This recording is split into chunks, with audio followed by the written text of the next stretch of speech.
பிரியமானவர்களே, இயேசு கிறிஸ்துவின் இணையற்ற நாமத்தில் உங்களை வாழ்த்துகிறேன். இந்த மன்னாற்றுடைய இந்த டெய்லி பாட்காஸ்டை கேட்கிற உங்கள் ஒவ்வொருவரையும் கர்த்ததாமே ஆசீர்வதிப்பாராக.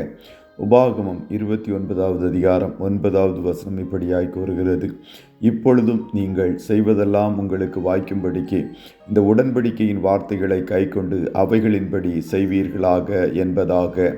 உடன்படிக்கையின் வார்த்தைகளை கைக்கொள்ளுங்கள். Keep the words of the covenant என்ற தலைப்பின் கீழ் இன்றைய மன்னாவை தியானிக்கப் போகிறோம். ஒரு புதிய வருஷத்தின் முதல் மாதத்தை முடித்து 2வது மாதத்தில் பிரவேசிக்கும்படிக்கு கிருபை பாராட்டின தேவனுக்கு கோடி ஸ்தோத்திரங்களை ஏறெடுப்போம்.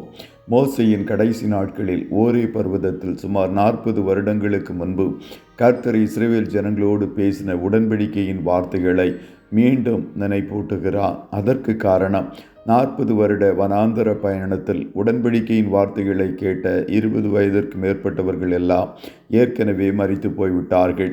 அவர்கள் கர்த்தருடைய மகிமையை கண்ணார கண்டார்கள். அவர்கள் வஸ்திரங்கள் பழையதாகி போகவில்லை. அவர்கள் பாதரட்சிகள் தேய்ந்து போகவில்லை. அவர்களில் பலவீனப்பட்டவர்கள் ஒருவரும் காணப்படவில்லை.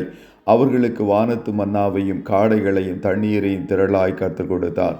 இப்பொழுது அவர்களுடைய சந்ததிகளுக்கு அவன் மீண்டும் கர்த்தருடைய வார்த்தைகளை நினைப்பூட்டுகிறான். நீங்கள் இந்த உடன்படிக்கையின் வார்த்தைகளை கைக்கொண்டு அவைகளின்படி செய்யும்போது கர்த்தர் உங்கள் தேவைகளை சந்திப்பார். நீங்கள் செய்வதெல்லாம் வாய்க்கும் என்று கர்த்தர் வாக்கு கொடுத்தார்.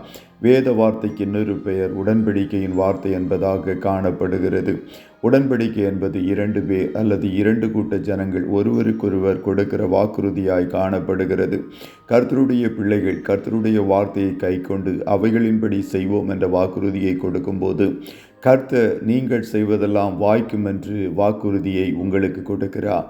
இதை தான் சங்கீதம் 1 துன்மார்க்கருடைய ஆலோசனையில் நடவாமலும் பாவிகளுடைய வழியில் நில்லாமலும் பரியாசக்காரர் உட்காரும் இடத்தில் உட்காராமலும் கர்த்தருடைய வேதத்தில் பிரியமாயிருந்து இரவும் பகலும் அவருடைய வேதத்தில் தியானமாயிருக்கிற மனுஷன் பாக்கியவான். அவன் நீர்க்கால்களின் ஓரமாய் நடப்பட்டு தன் காலத்தில் தன் கனியை தந்து இலை உதிராதிருக்கிற மரத்தை போல் இருப்பான். அவன் செய்வதெல்லாம் வாய்க்கும் என்று எழுதப்பட்டிருக்கிறது.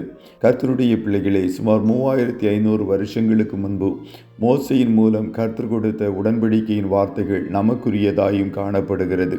இந்த வார்த்தைகள் கர்த்தர் நம்மோடு செய்த உடன்படிக்கையாயும் காணப்படுகிறது. ஆகையால் நீங்கள் இந்த புதிய மாதத்தில் இந்த வார்த்தைகளை கைக்கொண்டு அதன்படி செய்யும்போது உங்கள் வழிகள் வாய்க்கும். நீங்கள் எடுக்கிற முயற்சிகளை கர்த்தர் கைகூடி வர பண்ணுவார்.